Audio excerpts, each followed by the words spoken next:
Why are there cages around almost every window and balcony in Taipei?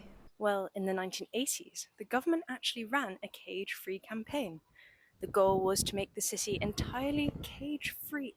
But here I am in 2025, and I can definitely say Taipei is not a cage-free city. But before we dive into the government's and many other people's hatred for these cages, how did they even get here in the first place? Back in the 1960s, Taiwan experienced an economic boom, and with that came about a period of rapid urbanization, including a large population increase. Older wooden houses built by Japanese predecessors were torn down and replaced with these all too familiar concrete mid-rise apartment buildings.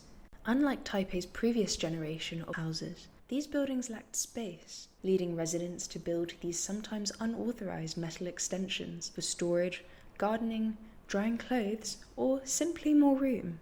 If you were to ask someone today about how these cages got here, they'd most likely say to prevent crime, specifically theft or burglary, which makes sense on the lower floors of a building, but the higher ones? I don't really know. So in the late 80s, Taipei underwent another round of modernization as it came out of 38 years of martial law. Arguably nicer looking high-rises and cage-free new builds started to go up around this time as there was a push to improve the city's appearance to attract tourism and foreign investment. But the main and most important reason behind the anti-cage campaigns was fire safety. If you really think about it, these are a complete fire hazard.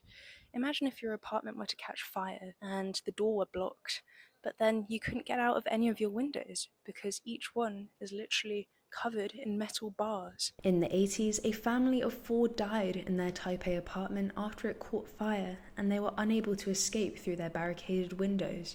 Several other similar incidents followed across Taiwan cities, making the government change their building codes. These changes included mandates to remove cages or add escape doors to them.